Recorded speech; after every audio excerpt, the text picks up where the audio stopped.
স্বাগতম জনাই আৰম্ভ কৰিব লৈছোঁ এক বিশেষ প্ৰতিবেদন। হয়, মই বৰ্তমান উপস্থিত আছোঁ মাৰ্ঘেৰিটা এখন ঐতিহ্যমণ্ডিত বিদ্যালয়, মাৰ্ঘেৰিটা পাব্লিক উচ্চতৰ মাধ্যমিক বিদ্যালয়। আৰু যিহেতু দেখিবলৈ পোৱা গৈছে যে 1948 চনত এই বিদ্যালয়খন মাৰ্ঘেৰিটাৰ মাজমজিয়াত প্ৰতিষ্ঠা লাভ কৰিছিলে আৰু চাওঁতে চাওঁতে 3টা দশক ইতিমধ্যে অতিক্ৰম কৰিছে আৰু আজি এই বিদ্যালয়খনে ৭৫টা বছৰ অতিক্ৰম কৰিছে। আৰু যিহেতু সেইবাবে এই বিদ্যালয়খনে এক বিশাল আয়োজন কৰিছে, মহাৰজত জয়ন্তী ইয়াত উদযাপন কৰিছে। আৰু মোৰ সতীৰ্থক অনুৰোধ কৰিছোঁ দেখাবলৈ, সমগ্ৰ পৰিৱেশ দেখাবলৈ চেষ্টা কৰিছোঁ। কিছু সময় পিছতে আপোনাৰ ইয়াত শোভাযাত্ৰা আৰম্ভ হ'ব কিছু সময় পিছত। আৰু যিহেতু এই শোভাযাত্ৰাত অংশগ্ৰহণ কৰিছে আপোনাৰ মাৰ্ঘেৰিটাৰ বিভিন্ন জাতি জনগোষ্ঠী লোকসকল আহি ইয়াত উপস্থিত হৈছে। আহি পেলাই কিছু সময় পিছতে ইয়াত শোভাযাত্ৰা আৰম্ভ হ'ব। আৰু কিছু সময় আগতে আপোনাৰ পতাকা উত্তোলন ইয়াত পতাকা উত্তোলন হৈ গৈছে, শ্বহীদ তৰ্পণ হৈ গৈছে। যিহেতু সমগ্ৰ পৰিৱেশটো মোৰ সতীৰ্থক দেখাবলৈ চেষ্টা কৰিছোঁ, যিহেতু অলপ কিছু সময় পিছতে ইয়াত আপোনাৰ শোভাযাত্ৰা আৰম্ভ হ'ব। আৰু ক'ব লাগিব যে এইখন মহাবিদ্যালয়ৰ পৰা বহুতজন গণ্যমান্য ব্যক্তিয়ে ইয়াত শিক্ষা গ্ৰহণ কৰি গৈছে।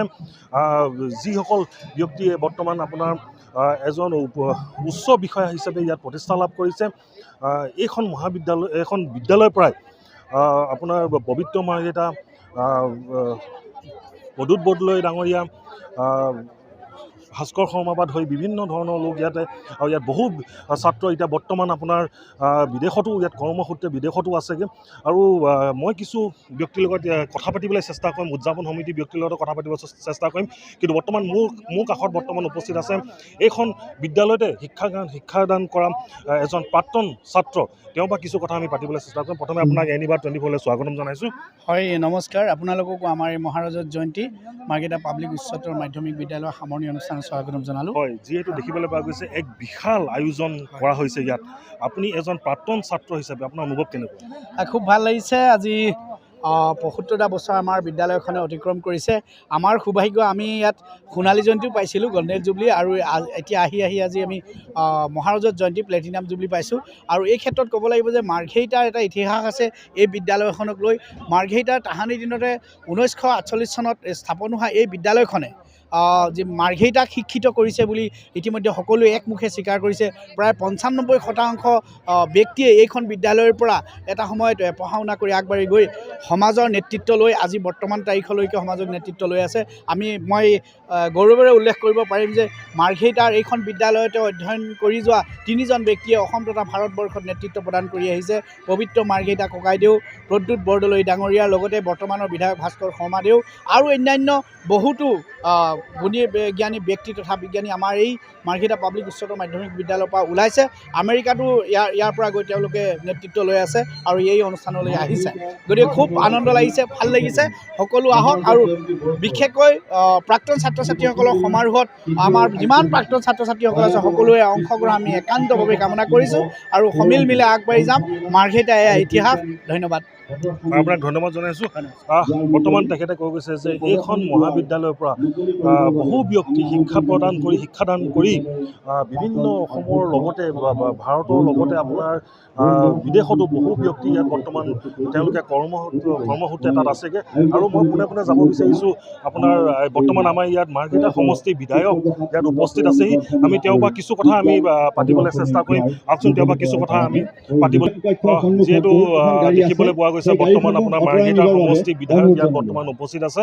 আৰু আমাৰ মাজত প্ৰাক্তন ছাত্ৰ আৰু এগৰাকী আছে। মই তেওঁৰ পৰা কিছু কথা আমি তেওঁৰ পৰা পাতিবলৈ চেষ্টা কৰিম।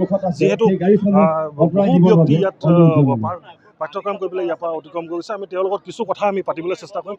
বৰ্তমান এজন প্ৰাক্তন ছাত্ৰ বৰ্তমান ইয়াত উপস্থিত আছে, তেওঁৰ পৰা কিছু কথা আমি পাতিবলৈ চেষ্টা কৰিম। হয় দাদা, প্ৰথম আপোনাক, যিহেতু আপুনি প্ৰাক্তন ছাত্ৰ হিচাপে ইয়াত যি বিশাল আয়োজন কৰিছে মহাৰজত জয়ন্তী, এই বিষয়ে আপোনাৰ অনুভৱ কেনেকুৱা?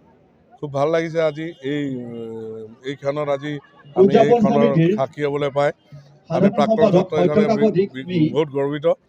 আৰু আজি এই বিশাল আয়োজনত যিসকল আমাৰ সকলো প্ৰাক্তন ছাত্ৰ ছাত্ৰী, আমাৰ জ্যেষ্ঠসকলক সকলো আহি ইয়াত একেলগ হৈছে, এটা বৰ ধুনীয়া পৰিৱেশৰ সৃষ্টি হৈছে। আশা কৰিছোঁ আমাৰ এই 3দিনীয়া কাৰ্যসূচী সকলোৰে সহায় সহযোগিতাত সুন্দৰভাৱে পাৰ হৈ যায়। আপোনাক ধন্যবাদ জনাইছোঁ।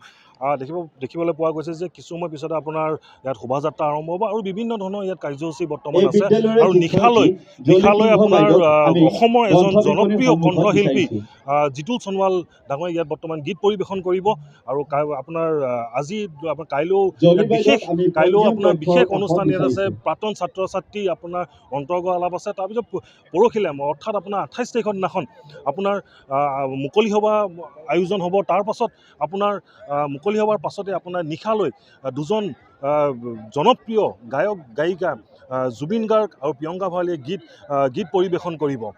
মাৰ্ঘেৰিটাৰ পৰা মই অভিজিত কাকতি, এনিভাৰত 24। ৰঙাপাৰাবাসীৰ বাবে সুখবৰ। আপুনি যদি দুচকীয়া বাহন ল'ব বিচাৰিছে তেন্তে এতিয়াৰে পৰা আৰু চিন্তাৰ কোনো প্ৰয়োজন নাই।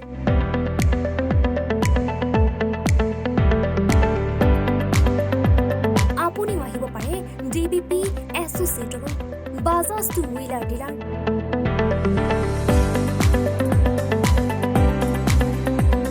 আমাৰ ঠিকনা ৱাৰ্ড নং 8 ঠাকুৰবাৰী ৰোড, ডাকঘৰ, ৰঙাপাৰা, জিলা শোণিতপুৰ।